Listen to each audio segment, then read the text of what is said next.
Edinburgh nano pay Adom 106.3. But the Line Association of Ghana for the statement about Bunti. Line Association of Ghana. Lion told me Association of Ghana. And I'll say we the members of the Line Association of Ghana would like to disassociate ourselves with the lies of DSP Azugu. The way and manner this guy is lying is above our standards. Thank you. Let's walk across the barrier. Oh, across the barrier. Cross country. Why are they? Or you can't go across country. Oh, but and I saw Ruby. Could you know Ruby? And open cry. Open your Azugu. Yeah. I felt so bad then. Now, only baby, now make us ask me, baby, the omo yeah, me fe. Emma, who's a panel no. Oh, moonim, you imagine him pa. Oh, lawyer no. Picture no, the chair no. Picture no. It's almost price omuni colored picture. The black and white in the chair no. Says, unfortunately, say you need colored picture. It's black and white, no the chair no. And movie sign say. I brand here with a unipa. Also, wait, you nipa. Black and white now. No, now we swear. Or else I say, I have black and white in the Mihuni. How? You know, baby, I say my men fired gunshots. The reason I say, my men were not carrying guns. And I saw one to 6. I say only 6. They were not carrying, they were firing. They carried the necessary. They were firing. They were holding. And firing. Not carrying. Ghana. They were saying, and it's as a young Kenya, who must see the Subeka Hoa. And it's a fast and for the Abbey. Dear Pija crying pigeon ye. NDC form SCCA. Munkwam me fa airwaves na MPP as a more trendy. That was so much of Mujim. Is that a cataka? Is a political parties normally sleep queens not in a compete. Or more trending. Or more trendy. Trendy. We are almost watching our Obi should no not divert your attention no. Trending country. Yo kwana kumi ene mame brago srebo boatin. No. Mame brago srebo boatin was St. Paul Lutheran School Wakanda ene wawoda we efru papa David Shrebo Boatin hail him Shippers Company ho was say yankancho say nyankopon onsha wo bebre na obapa kumapa na doya wo dwen kwada ho say akoda ya ono na okoya doya wo central region no nti nyankopon behwe so na wo shrebo pa bokwan apato ho nti wankasa so bo wabra boye nyankopon fa so empedent man brago happy birthday to you obi akwaba your captain that's saying kakaka na akohin na obi akwa bai de o ma na ye ntebo wo besrawa I was so de ne bag ma ukwesi ho ansa ne ama na konwa ne ama na obaye bag na da so hye ni botom ma mi nsuo nke ye nka breakfast sa won tena ase be da ma nsuo ujina ho pinzo ano sa me jam fiki tabu ba jina ni mo o twen o Mr. Ajman Boti was Stuttgart. Good morning. And I could say Ajman so was Chiawa no pay. Only said that day I'm who will be a buffo. Nay, fool them na biate. Oh, fool them now no. And some of our maybe I will buffo. Nebraswa. Na obi said they be a one and them these are so can ho anya say wabwa e ka ketu abi kan me ko pensu nam de kan watum na de me hwegu no se bia na de bi me den kan me begu ni shire Madam Elizabeth Osei who controller and accountant general's department who now your payroll director good morning yeah ni post near me dem your payroll director me the when you bre payroll director time my MPP were position na ye cause of party office and NDC force re na ayakwa ete say we can all is well with them. Na just say on better radio so no many ajipa. Ye party dia sumjo, ye party dia sumjo. Say na obia one time. Ntuma katade so. Ena ye to aba na nyame ye Adom no mko position. Na nyame bo omo mko position no. Enra na dead say baby a party chairman. Any national secretary work around the truth to be told. Ashanti region today nipa bakon so epra. Eba ne say yes madam for me bro for say underline cut. The underline cut. Underline cut. Yes, asem si ase yetwa. We the damn man apakat. Damn say translation power. Underline cut. Bi na say ase ko suspend Joseph Yamin. Hey. Oh, can someone? Oh, na me there. So say yes, guys say they are no. Okay. Omo kwa suspend Joseph Yamin. I didn't know I'm suspending Joseph Yamin. I'm so omo to aba no wie na say Yamin no dey rechere o party no mo hododo. Create your own structures. On one na man no so na ye regional chairman. Wa bra party den so wo regional chairman o ho. Nti omo ko say omo ko suspend Joseph Yamin. And a suspension at time no crane do so my announce it. I take you. I'm penny that Mahama say or condemn me.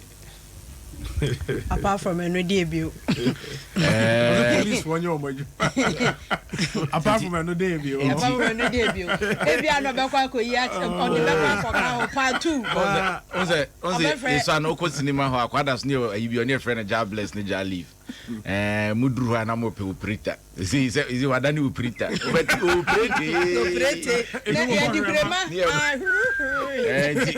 as they say, operator be part 2. I mean, parties in the community will be a Odiagro Ashanti region be a Lusu elections bitterly. Enra, General Secretary, see Dunketia, Echo Cow Kurimun Samisha FM. Emma, ye the news of Viana. Testicas, boss. O man penida da John Dramani Mahama video no kuyi na man for swanya de no. Wono, enye Ghana no be no.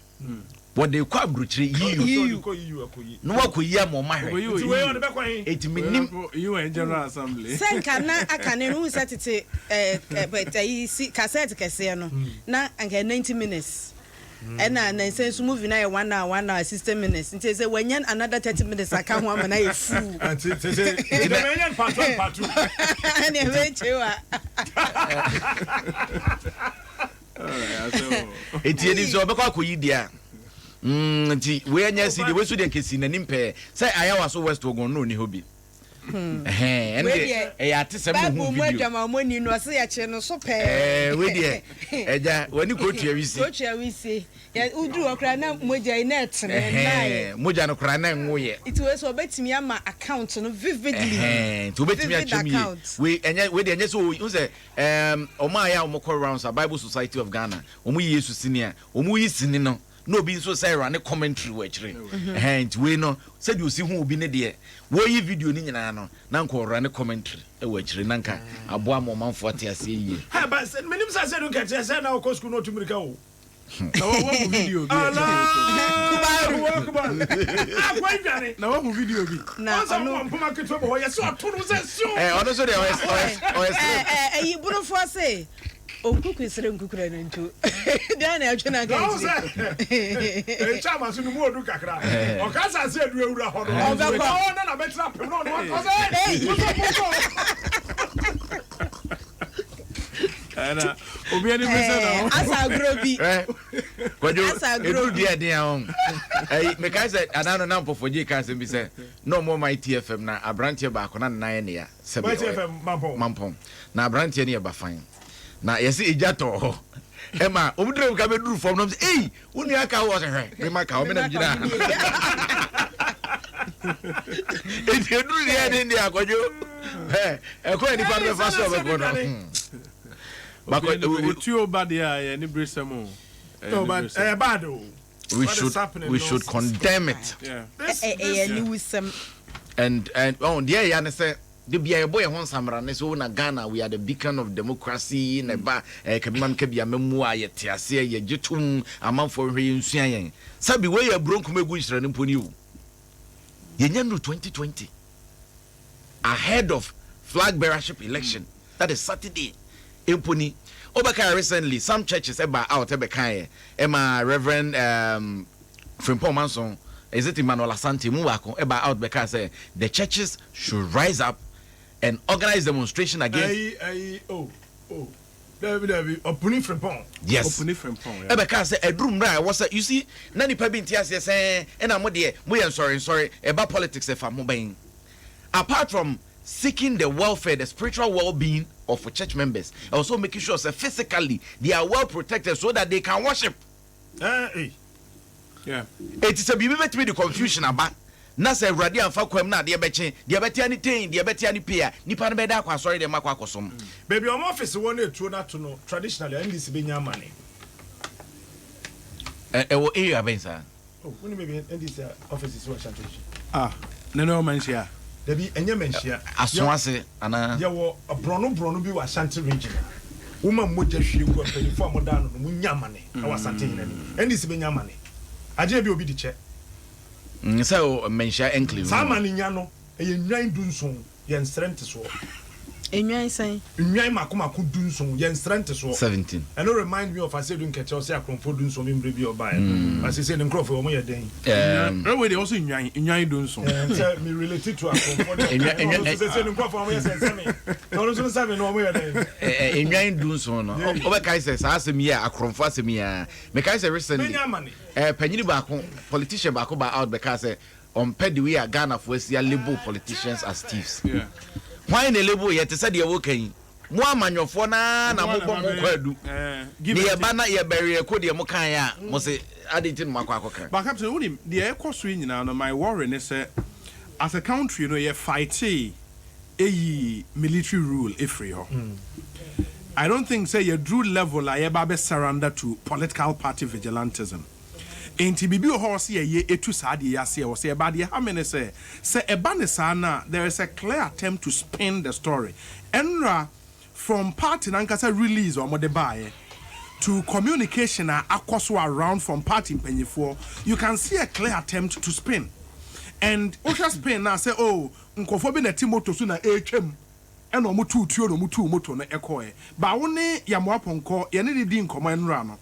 He was very clear, say, or no buy no better halfway now, we now aiding como. And later before buy, did you see and a buy. But there is this attempt to spin. Who say, I'm confronting issues way with honesty. And who say, ye party for ye. Yana yasha won kutupama and ne ya mene yen. In the end, 1 yen to us here, yen solution to these problems. And to Ubashano, Adiano Esia, oh, we try as much as possible that I've been forwarded anymore. Your name baby, you move into the beyond the real problem, no, young confronting into us here. But if we admit, say, ya young kofoni, yana yasha won kutupa, amasadi Esia, then we help and identify problems, no, near to me, it was, yes, sir. That lack of honesty in dealing with Ghanaian problems, there be a problem. The question is, are we willing? See it to us here. And no, America say, let's be bold and confront issues. Say, the papa.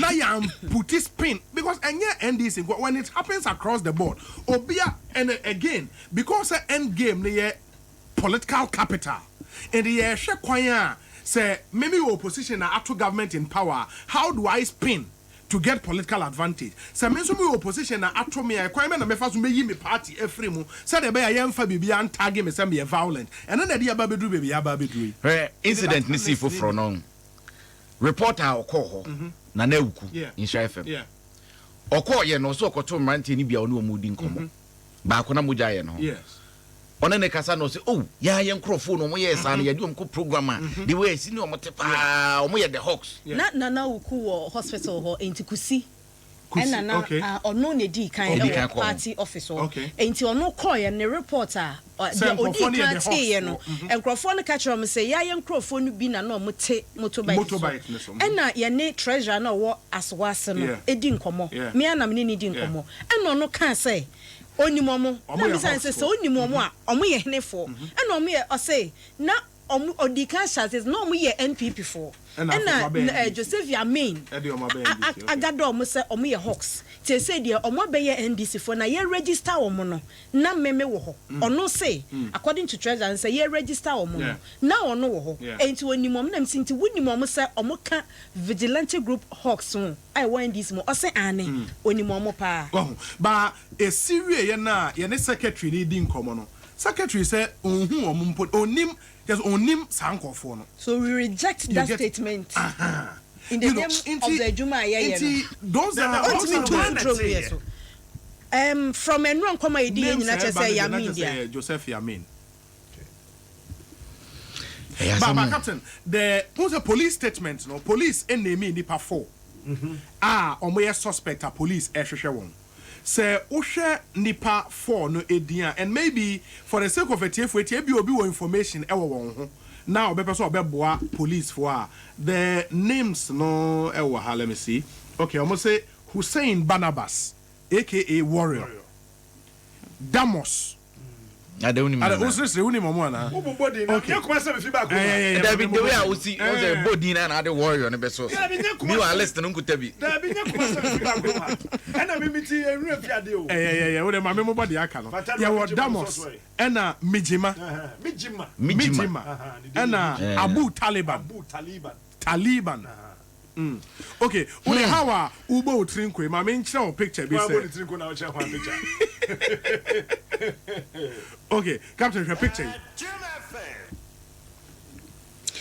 ene kan prekwen ohwe ni dibra onu tu ansa na Joseph Yamin atiem san say picture bi e beba na odi kan ansa na Joseph Yamin ato aso ana me bo na bo kwan to Joseph Yamin na share white no but you are black no enti onu na tu ansa na Yamin atiem ono anso ni unse bia no ogina na chi enti on na bia kwa mu ma Joseph Yamin betumi abasa ebi a ohun no no penasem no ne twa se ebi o mota hia baby no o mote ho baby no o mo nam ye we ye tama o mo ko hin o mo koto o mo bana enti police for no embroaden you know and then I wish a party in for na ka say we impo there adwuma we na emre because eyewitnesses bebre ehun safo no and they can help the police and also how immediately police nya omo nyina din and be to dwa na just say it's easy for them to Kumase eye busuafie yeah Kumase nyekro eye busuafie nti ye di obi aso di bia nti asante ne kase akwa na wo bu no okro from no o de che o de chem so nti betimi abu obi okro from wo de bedu de chem so no di akonwa na be twedwan no mo sesi fom sa no Kumase nti Kumase de obi ani mo bia it's na basa pan shada antimi nkoso Kumase because obi ani mo bia wo ye ya ye be paw asafo hini say wonim say onimefie bia wasafo bia house number every bia ye chinye de de trase ye man house number de hin efie bia osasafo GPS de na e o dabi mo GPS ye ba da tete house number Central Hills baby kura nyaduma eni akonwa mponwie no timi trase e chamfo timi trase no amount house number A1 obemma almost every house e wasafo nyina na wa chiro say fie we na opani asemasi na team on na ware we na ne baba wo we enti obi ani mo yeah and grind there oyo but captain onim ade ba ko e ha me and say in some of these violent cases no obehwe one trend be run it through and I know chief imam eka bibi say youth in zongo communities should also see themselves so mo nso betima ba be mampanyin they can also become ministers of state. They should not be breeding ground for because I would say names of one thing runs through, and I think about time I was say ye kasa directly to ye no more. Some of these communities are woman because what see party penny for oh your boys or more your boys ko baby or your boys or more your boys. Yeah, the dada. People should begin to wise up. Yeah, the dada They should begin to wise or up. not in the back what's not brutal. And what do I dinner? Your boys. So mommy, your boys, sir. Kwame Zu, NDC Regional Secretary, Ashanti Region. Kwame, good morning. Media bela bejuso. Na bibia boko de. Nyamia yebi. Na nka yenim se asemusi a eja bonkum ne nifa na kekawe. Na ba ne se na fe mu amukunkum mu hoyi. Media bebi audi asem no fafa de na edi nensi. Se obi every moi a purely criminal matter, a murder case. And now say a purely criminal matter. No, say a big giant police for ye the 2 years show monster. Say Omunqua never to be a matters of his nature. Na Omunyo Mujuma. Say a yena na yakumi only a best let my police for now Munkasa. Say a binum na kumi a my police for and Kasa. But me, Kwamizunu, I don't have the expertise to say, a end this one na yakumi and I ubia of your bontini and I bet to our regional office. I would rather lend our fullest cooperation. I'm a police for na Omuyo Mujuma. Come for each time, original office nesi hin. Our original office there, Siamakum. Munim traditionally there one who say bia and na mobi so kuo bi no bi moja hwegu amakomu a hyehyɛ wo ho traditionally moya wo Whether so can do in you. What tiase won ko eche member what tiase won wa be ye sa no omo ye party members ana Unimi enuna the speculative realm I am sure ya be say atem ni so omo ye party for way a crime. Crime has no recognition for parties. Crime has no color. And the best they say, we a criminal matter. Murder na I can once say. So we end this fool, we a CPP fool, we a PP fool. Near yen, you bet to me a edible mine say, you bet volunteer information. I'm a police for now, Mufanyo Mujuma. On a better channel. What we are there no more home by a day, one some by a day. Me mean to mean, because time I didn't see you.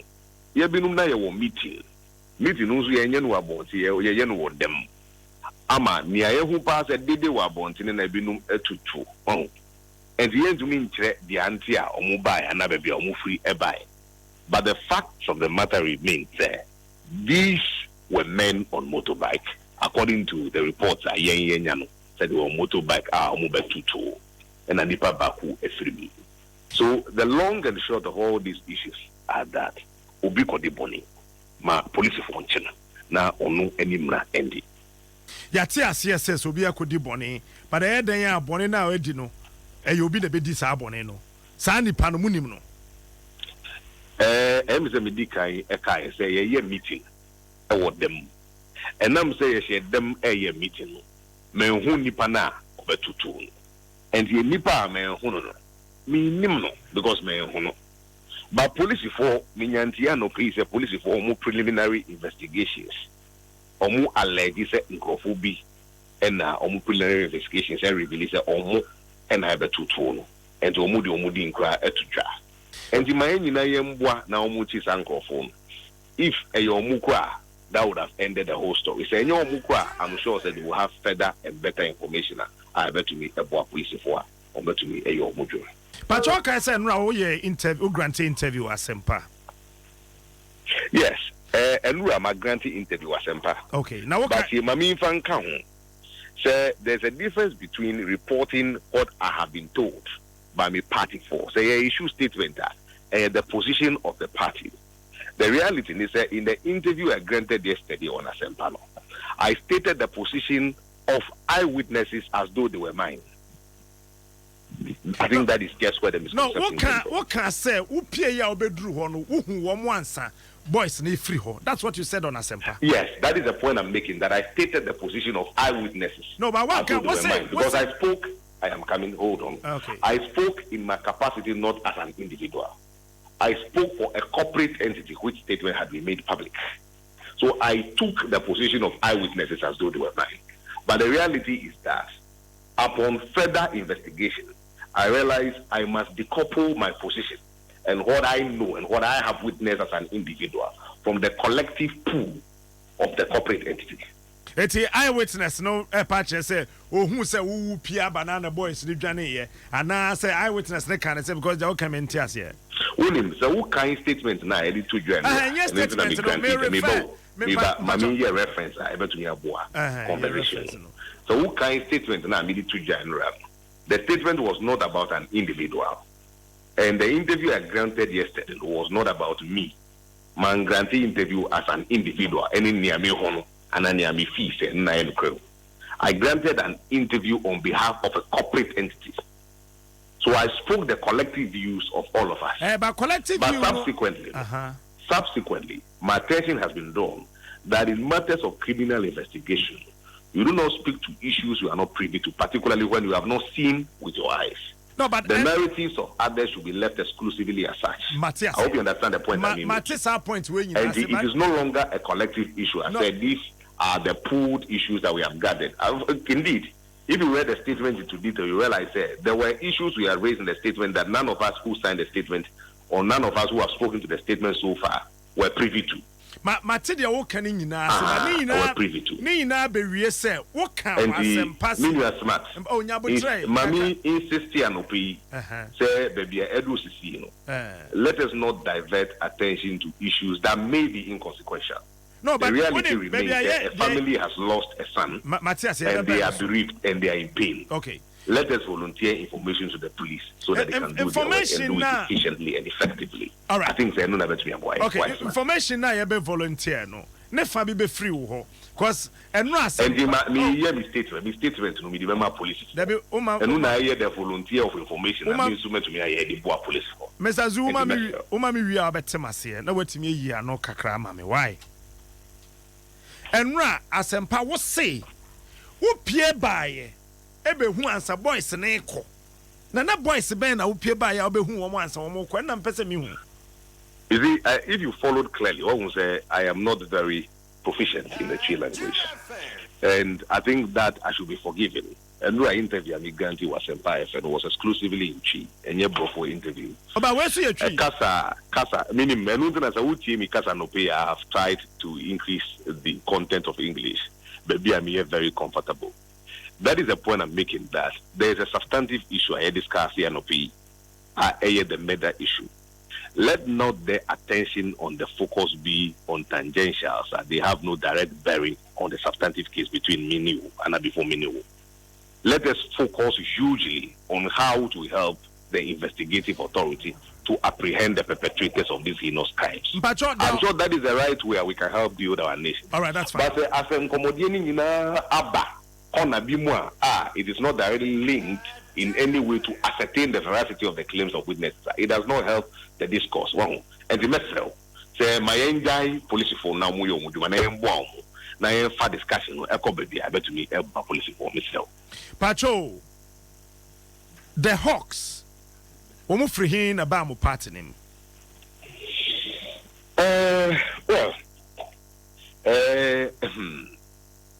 Hawks are semi Edeni. But me feel say idea see over the period any insem bebrea Mr. Ghana for nyina aka so far on the media landscape we should all be advising ourselves as political parties. We should all be advising ourselves. I do not know whether you monitor the discourse in Ashanti region for a while now. So who di actually acha Mr. Hawks asemi ababibri almost Hawks now they are the Hawks. Traditionally, as a party in Ashanti region, we have always dealt with what we call the regional task force. Omwajuma omuyama party for them. Obibe to me akase omuti say oshafo omu sorry. Say ubedu baby atina ha sorry fi ha kotina ha say any ade enu ena adwuma omutai eyama party for. Nancy na Hawks asemi ebae. Enti yenyina ye di way ebetu ye ho for. Na so that is not in any way to conclude say the Hawks are in any way related to the substantive issue on the board, a criminal matter, and the NGI police follow now muchi omukodi bonin. Pacho, my question is still won't answer yet. The Hawks will move free him, never more party him. And no na sema Edini because me, Kwame Zua Medina has I cannot account for every member of Yenye party. Unimza Santi Memono. in the last election, over 400,000 votes. It will be literally impracticable for me to account for every member of your party. But I do know that we have a regional task force that we have been working with. They are akin to ushers in the church. But as to the other speculative groups, if ever there is any, I cannot ascertain their presence, I cannot speak to them, and I cannot speak about them. And Nanami self saying, na Penny4 Edwin and Shady Abetuya, Adom party. Pomoye NDC Vigilante Group Ashanti region. Vigilante Assembly Ebae. Meaning we are in the era of vigilantes, and everybody is anxious to speak about vigilantism. But this is not a subject of vigilantism. This is a subject of crime. When you are trying to say officially, more regional task force, and the party recognize it. Why what you to as a regional secretary? So my mind is the task force as a the task to be performed. These are young the Hawks, more recognize it. More recognize it. The Hawks as a party, regional level. No more recognize it. The Hawks, ana. And Unamiki is idea Bonia SCN party officer. Say a hawk or a vulture, a chicken. Police for now. Police for the one more Mokro or Mushu, but the Mibusan is a more recognized. Oh, I was encouraging and call for now volunteer for me. But do you recognize policing trials on intelligence? So was an aim bomb. Matthias, the Hawks no more recognize Omo. You are the regional secretary. You should be able to tell us. More recognize Omo. But was it precisely? Yes, precisely. Yes. Okay. Matthias, no, you asked if I'm the regional secretary, and I said precisely I'm the regional secretary. Good. And see, don't extend my position to any other matter that I have not said. Okay. And why are they so bad? Because once I need question, they be shy. The people say more recognize the Hawks. As Miki, and it is difficult for me to account for every member of my party in the region. The Hawks. And your more man count more. Let's say a better answer. There be a young individual members. So Hawks, and your individual. A mantie, and I may say, as the regional secretary, Nyaku could run a catcher, more recognize the Hawks, and I more recognize a woman. Minabema, Mesro, the baby Ancomono Edrum,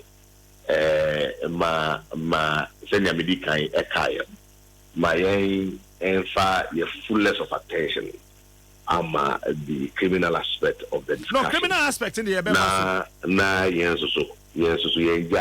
the speculation and the idea we say we no more one now money on the idea, so that the content, the depth of the discourse can be better reached. But the speculations, no say we no more if you are more after only more na only more money is idea no mesro. Say infant chain. For the substantive issues, no so mesro. Mimbusasa Wunimu. A bet you have say Wunimu, but Mibusasa Hawks Nans Ankasa said, Miano, my catch those. I cannot account for every member of the party in the region. And you are alleging the way a group a coup, but a coup individuals as a move. I cannot account for every member of the party. Okay, some time back, I think around last year, early this, I don't know. But former regional youth organizer now inaugurate this group called the Hawks. You saw the video. Did you say anything that time? My former regional youth organizer, Onyo Ubia, Oye media shy, Oye very lively, and only media and come. I cannot purport or assume to speak for him. And we are very sure, so on to me, but personally, I cannot speak for him. Debio, when speaking for no who or can say where you're the most somewhat here, would be MPP for? No, Namika shows also be and I launch in the 90s. So, on launch at the and a Nipa now I launch at the so Nipano or a media friendly on the channel. And you'll be able to me a Casa, the Nuasem, our Becani, and you say, and to myself, let's direct the very issue to the Angela, able to me a boy, I say. And Namizu means so, the women's anopedia, a Jumano DWASO, one of the channel. So a Juma Pia was a na young Conanco, Mesro. say interview no na say the next time was able to me HQ Mr. Mami Musa, last 3 questions. Okay. What's the last question? Last 3 questions. 1, 2, 3. Hey, you must any bono tell now. So answers in a bay year, the bear 3, Pepe, Mr. My 3, Mr. Ebeba. But policy funny the Edin 4 Biabe Tuja. Sangrofono, what's a woman kada? Debbie, Mantida. Unimu Bia Dinda. Number 2, Debbie, minimum. And I want to woman cow be so pain. But on number 3, Mantida. My last question, I am on my 3. Actually, I bet you can come up with 3 questions. The last one. Captain, Mr. Last question.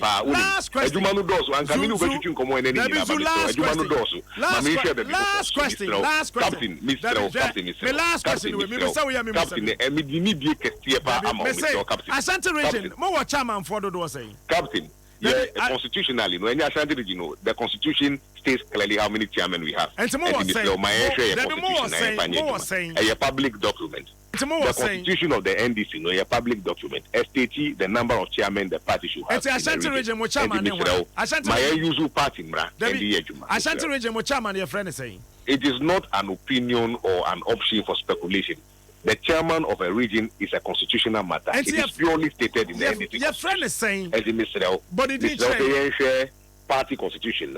Regional secretary, when you chairman ding. Mr. Yes, Regional secretary, when you chairman Captain, wouldn't say Ankaminia, Minu, you better come more than in but Mr. Mammy said, Quana, actually, anyway, yeah, that's a winning chairman ding. Yeah, that's a pass a winning chairman ding. Or what they are to so.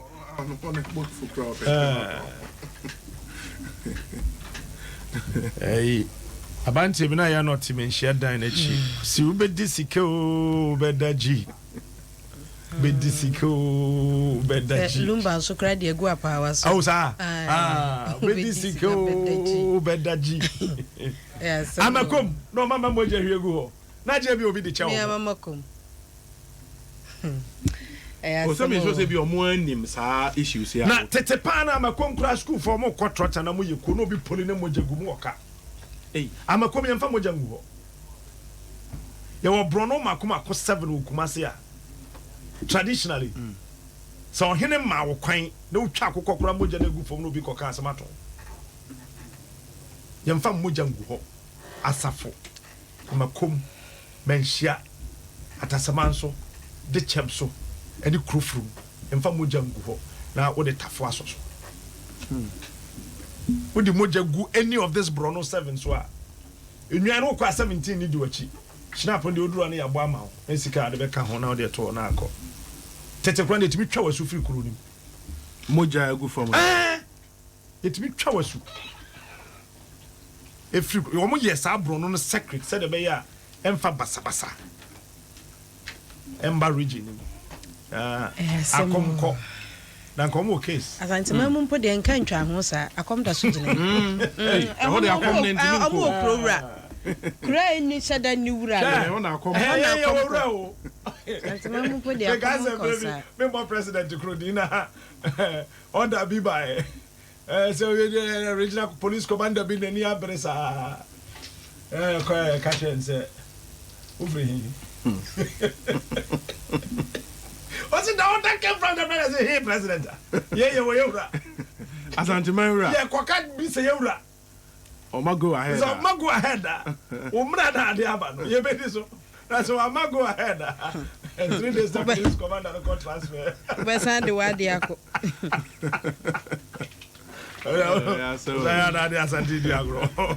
Nana, Ghana, ne Didi Agros. Opedi Azugu. Oh, Azugu. Baby, sir. If you call me Zuo, say I call Penny Azugu. BSP Azugu. Azugu. Kwame Zudu, the regional chairman. Baby, I need a war or Juma. Also, I'm constitution there clear more one chair. So now we have more chairman say. It's your friend saying. I know what I'm doing. What my yanny, I'm doing. Osro. And not sure said there is indeed a turf war in the Ashanti region. Therefore, credit. Nana Motua baby one kind. When declare election. It is our nice secretary. Then I was a yard mouse said, Yamokan. Obebo. Oh, Now can ora azugu asemo. And then ire wa adwuma ye pa mesre no. Onje papa ne re. Enna fomo. Enna kire so your bapa. Cause enra dey see enu de no kreni. Well, that's so far on na watch before the commission. On na watch like a chair pa. Also wo ko ba bia na wo di ntra wo che. Wo ko trampanifo anim na wo twa ntra. Enu ntra na papa posi panimu di no na etan efere aniwu anim guase. Na wo nya abotre. No that be. So for ntra there was a commission that determines so. No, na some I work in it when you kwara. The same DSP na no wo ayi ya for say baby ana fulani for you ya for say agogo yeah. Oh uda da. No, the American is the captain. The commission will come out with their reports. Into one be determine witness a woman anymore. O chantro na one chantro. For now, ebia the wote ya officer yentro no. To am ebia na yentro. National Security Minister Akoho. Yes. Minister of State in charge of national security Wakoho. Video na so kra na ye bi kire wa wu. Yes. Entade yi uhu ye. Yes. Enti mosquito nti. Entuntum ntia. Ena wo de adan chichiro man. Ni nse say aya waso west wago tuntum mo ye adwuma wia. Captain. Anya sa no. O say the second. Who's that for at the country almost share a mass for that operation why I was so no. Or can say on him he is here to find out. I can say me no. Tie me ba. But earlier no more busane say omo dress na your omo dresses are there na e dey ade na o ka say for some operations no and on my specific example santo omo timi ko beach e ko lay siege e wo beach anajo and na omo dresses how to prevent intonton mosquito bites na ya wa so poda ho poda ya wa no na dey make I want to omo ka so omo ko beach ye ko beach and ye say kwa ya wa so so oni ma the country omo share ade e ko and na ya surprise and say omo share swimming costume de kwa sorry no na make say one except for the SWAT commander in Ayawa so only ma the country omo share mask this oil and the one but the Americans one kasa ntuntum ti omo share that's the point I want to make specifics enti say wo share Wellington boot say the be unti na so kwa so na share Wellington boot atete o and America say the commission wanted to find out say what Ayawa so they omo share mask no okay well and was say onim I don't know why I will hear the answers yes oh in fact I mean on the face of it, Utimi will say the inconsistencies were too much. But the point is, because everything that happened, Ewaya was Westward going on, and revolve around Ono because he was the SWAT commander. And to Usha, he was in charge. Yeah, he was in charge. And I'm making. And to Usha, ministers nearby, and see, one question, almost say, oh, question where the commander will be the person to answer. Super. And Usha, Enra, the commission spent much time with him to ask him all the relevant questions. And also, sometimes we say, Adianeba, now person would defend there. Sometimes the indefensible are adding. You know, any answers, no, not insist so, Papa. True, baby. But make a yes, sir. Oh, no, yes, madam. Oh, no, yes, madam. Now, I will check a card. Now, I will check a card. What's the baby? I need to say, let's say, no, Krena Woka. Yeah. Baunim, and that is the challenge at the Ghana Police Service and so a womb. Sometimes the attempt to please that distinction between the state and government. Only a state institution. But every point in that there is a government formed by political parties. And so government also a bit of a control on the state institution. It will be nipe wasn't the allegiance to the state, no. Now also pleasing government no so kakra and who share no that problem now the government be oh now who answers ni be now who say there inconsistencies but inconsistencies no one inconsistencies no what's in my answer now who answers ni be boss edi kan ababa be ka BBC in this case no the ministers of state ababa be ka BBC it also ba you don't want to be seen to be contradicting and yes and the children can say so but the same answers. Say officer national security minister be kasa enti on person be faulty yes answers na papa ne de ma oh na say on warning shot on also can say 6 national security minister so can say on 6 ese senka ne answers ni nyina no eye kan ana your friend say bakodo Champo Brian yeah And no, the questions were not the same. Didn't mean the same answers. Most of the questions were the same. If you had watched carefully. Ma one example one was the questions now Mubusa Brian. Yeah. No Mubusa Kandapa. Oh, can't say. Yeah. So questions there as I said, caught ne hono. A quote way on Very good. Yeah. One more answers in kitty, we and the do baby. Kind of man san kakra no wagya no aka say and you musa no. It is anko office and not dream no. O play to aban bia. As I say can the answers na ye equal. But what show no one answers the composure. And in the BBA aba we have. Nti you penyin na no so or kasa to say eyewitness no. So bibia to atwa. There be bibia to ntwa. Penyin ben na okay. Enya de we an interview this. Kwamizu. Is ya wa azuga o. Ose no okasa to say eyewitness.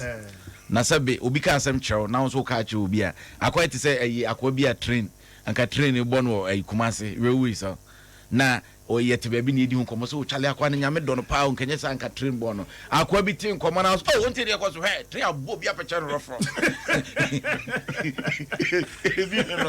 obi abɛka asma kyerɛw sɛ ɔno hu ya na wa be interview sɛ wo hu ye ye fan said the can no cry then you turn around to say you were reporting as though you were an eyewitness. I think sir no be adwen yen say commission be beba so David you see I was and I am so happy in the wisdom of the president that Anado decided that there should be a commission to set up the commission. Commission so yen fan she toku be yin TV so.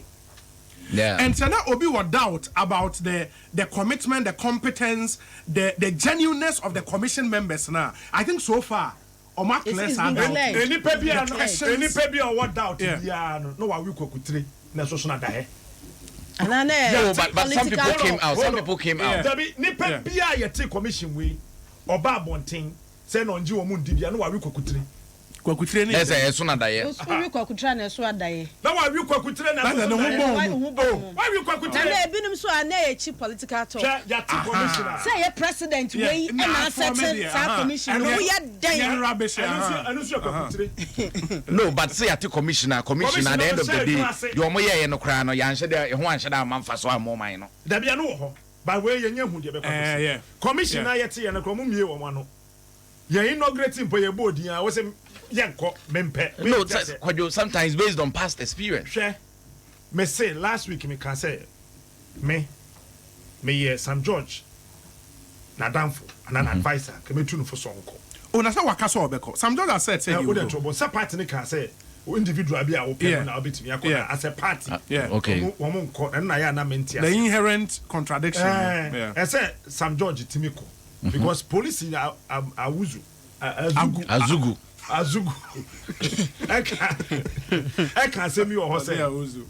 And some now or catch the officer back. Very unpalatable. And some are Sam George. I catch the officer. I'm officer. No man ever born as soon. On to me can TV so. In your manage Roy. And Sam George uncle. No queen one. Go and remove your mouth. Because the Sam George I know. Obey me, I can say me. Nyabotre. Oh, Osi obet me. That's what make me so obet me. Osi obet me. Osi obet me. He can. Obet me mikro mbodani. Obet me chesa o kan. There be on kasa kan. Me say papa. Osi obet me. I can say me ato ho. E bia na de DSP Azugu kan no oboa. But the Sam George I know, so betumi aka asem bia to say e yampasa wanka. Okwa no catch commission say there are some na police penin catch am no oboa. Me nka bibisa. Nese da no person ko asem no be hye me. Simple. Nese Sam George na wonim no obetumi aye ono kwan. There be me nka say obetumi aka sa asem no de me pa me say obetumi aye ono kwan ye ka ono kwan on there be onsuro asem ka. Said the papa na ka no so oboa. Say ni ono kwan no. Asem ya na make kwadwu.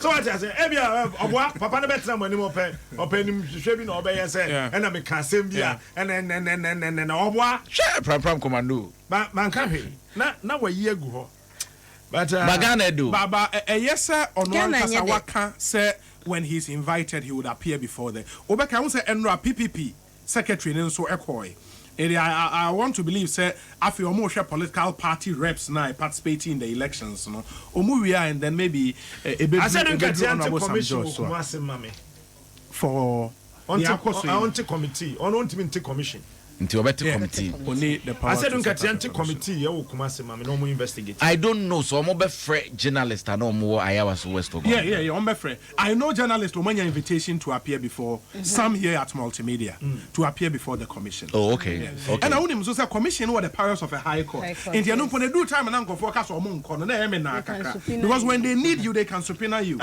to appear. They can subpoena you to appear. Okay, Honorable Edward Eni. Yeah, former MP. I'll say, good morning, my nephew. Most politicians will go to hell. The NDC secretary just interviewed is running away from the truth because of politics. He forgot that one day the maker would ask him. All politicians should be bold to speak the truth and save the country Ghana. Yeah.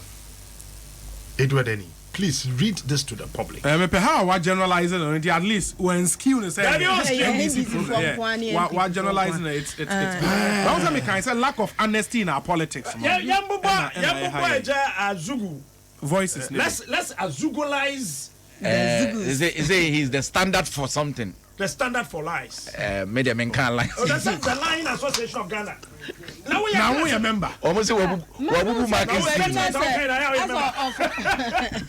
Statement I can. Oh, dear, John, no, back to one. I want to find one and answer evidence. Oh, no. I don't know the fireborn.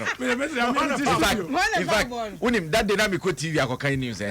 Me Pierre, give me when so be drum cause some. What could to a garden there who didn't say, I want to. The Lanny, men of you. And before say, hey.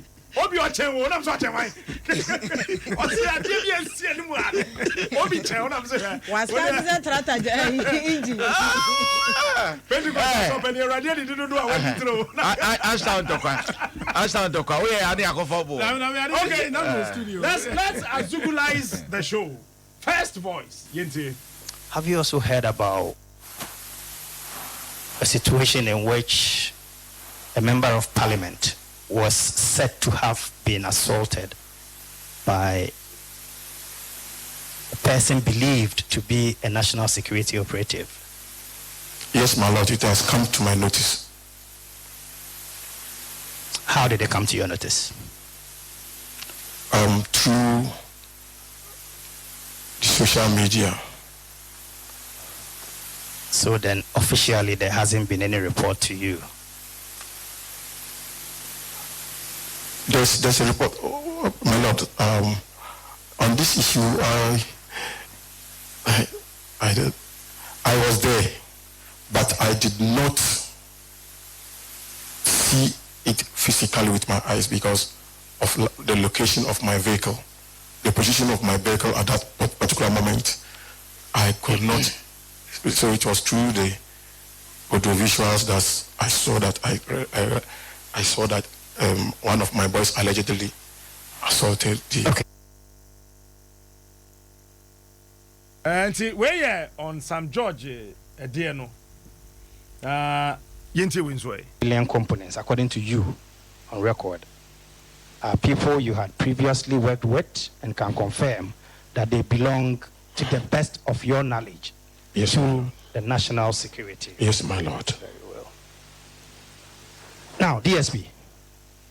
From the picture I showed you, yes, my lord, we saw these men in a vehicle with the police symbol or insignia, if you like. Yes, my lord.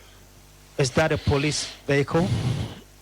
Yes, it's the vehicle which is on charge at the National Security SWAT unit.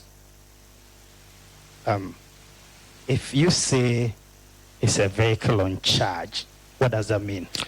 For the benefit of the civilian ear. Yes, when I was taking over as the commander, it was part of the vehicles that were bequeathed to me by my predecessor in the handing over. His handing over notes. Did your predecessor tell you where he secured the vehicle from? My predecessor also took over from One that from the previous government is ASP Charles Bedu, who is currently on a UN mission in Sudan. He handed over those vehicles and all other materials at the unit to him, and he also handed same to me.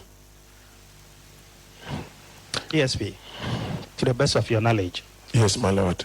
Do all police vehicles have a GP number? No, my lord.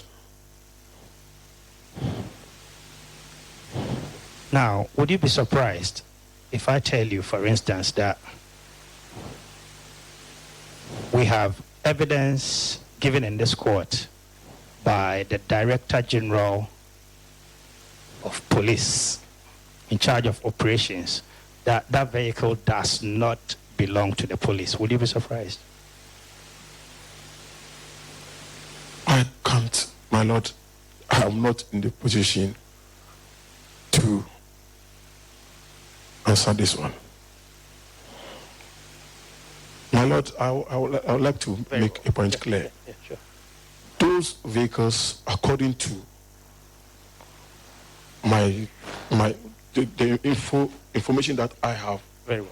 was that they were given to the unit since the year 2012. But as to how they were given, who gave and what, I cannot tell.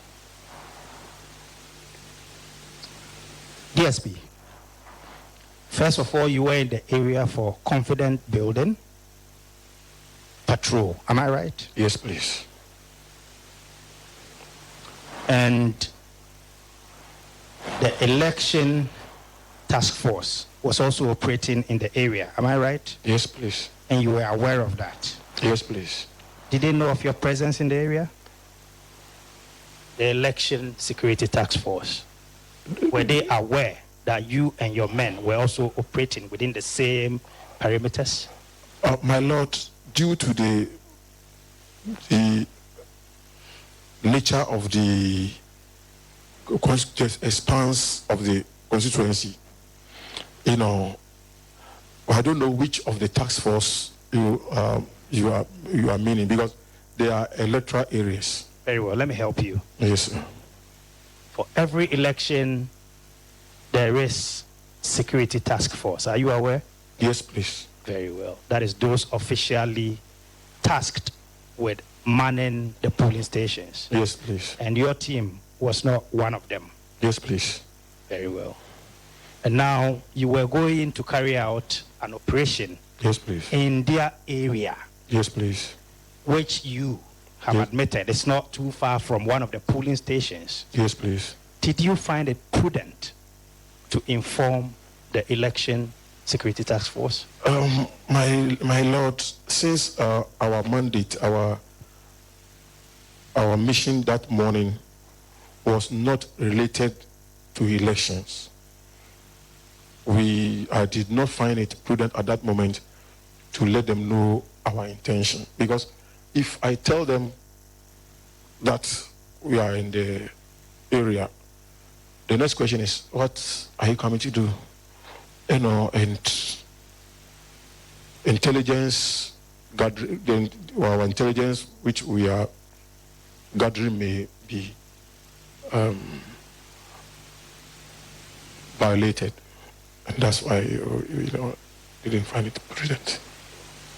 Now, DSP, let me put this directly to you. There is a belief by a cross-section of our society that you and your men on the day were not at the vicinity for the said surveillance operation you claim. What do you have to say?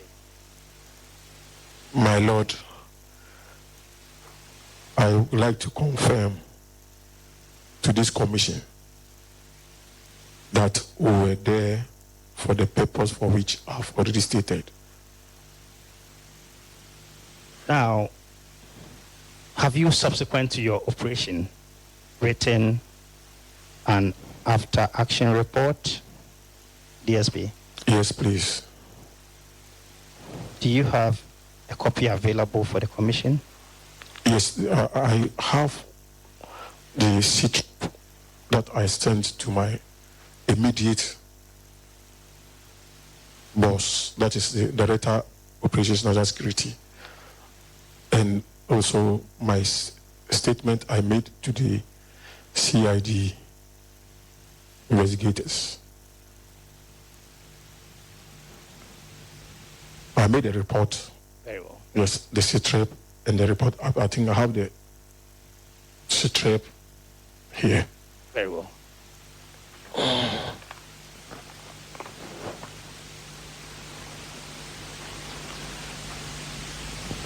If you say CITREM, what do you mean? For the civilian mind. Situation report, my lord.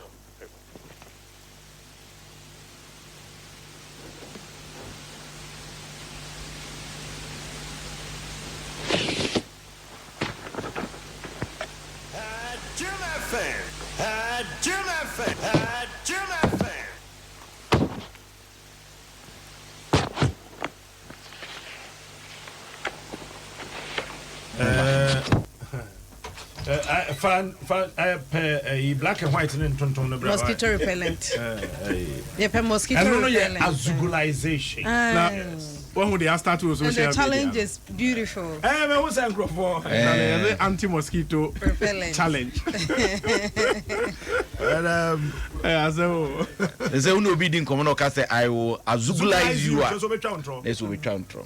Nti ohena nipa no Ebi bi. so no be ma mosquito repellent. Ohena nipa no so ohena So now your appointment on the prejudice of the IGP. na hono na officer entro. Entro and say lack of appreciation of the English language. There be on say enye IGP. And sorry, I know I transfer. No, do what to baby. And our more opposition. And you modern war service. But say the prerogative. I prerogative I know better. And I say and you use prejudice. First, and then run as a camera of what? Obi be church. Ajay Victor Salome ebechiri. Yes. Rollins who said Victor Salome be watch side no call on pen on the text message yin. Anyway, a prejudice. Victor Smith. Victor Smith. Victor Smith. In the other prejudice now. In fact, black and white need them. Black and white. Alewa. Omo year too.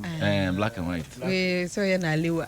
White, okay, yanko. We have all seen pictures, including the commissioners, Yes, my lord. of some men dressed in brown khaki trousers, black t-shirt with a vest which is also brown, and some wearing mask, carrying weapons. Are these your men? Carrying weapons? In some of the pictures. Wow. My lord, on that particular day, the only people who were... Before you go there, are these your men? I've not seen those pictures, so I can't confirm, my lord. Unfortunately, I don't have these pictures in colors, but then you can easily tell. This one, I can confirm. These are your men. Yes, please. Yes, my lord. Thank you. What about that? Because it's black and red, and this one I can easily identify, but this one I cannot ascertain. Very well. But then for the record, you can tell that the picture I am showing you, even though it's black and white. Yes, my lord. They are your men? Yes, my lord. You can also say for the record that some of them are wearing helmets. Yes, my lord. Over mask. Yes, my lord. You can also say for the record that some of them, though they are not wearing helmets, yes, my they lord. are masked. Yes, my lord. Now, can you imagine? No, who say they attempt to please certain people. No? They attempt to please certain people. And me, this man was not trying to please anybody. I think he was. On say eto there be a pressure. Eto there be a pressure bit me when it's where we see. By now, me to say no person please you bia. Some person will please you abaya. And can buy on to commission. Not a buying per se, but maybe some elements. Our man for reported to. Na So reported to Obi. There be authority mayor. He's on secondment at the National Security Secretariat. It's a very nephew. One who obeyed the policy because of police. He was trying to please enough from sale. It's a police 4 year call. Easily gone. Commander one call. Yes. I don't know your police. Or your police, but he is not on secondment and the national security. When mind you say, minister, he was ignored. Secondment to cry to national security. So we police meeting for your secondment. Yes. Secondment. Yes. It is a way a secondment. Then our firstment. I die you every secondment. So you come back, you retire to office as a police officer. He was not trying to please anybody. So buying person cover baby so they wouldn't have been the setup of this commission. And that's why I said I don't my heart out to the president. What the commission we what now? No yeah never to pass it. Okay. You answer ne abakono and Duncan Amwa. Kopek see on the birthday. Ain't Duncan baby I will be a me purchase no. Ojibia no am. It's Duncan baby I will be I am happy birthday from the crew. 106.3 FM. Jim FM 106.3. Talk. Only God can stop us now. 106.3 FM. Jim FM 106.3. Talk. Only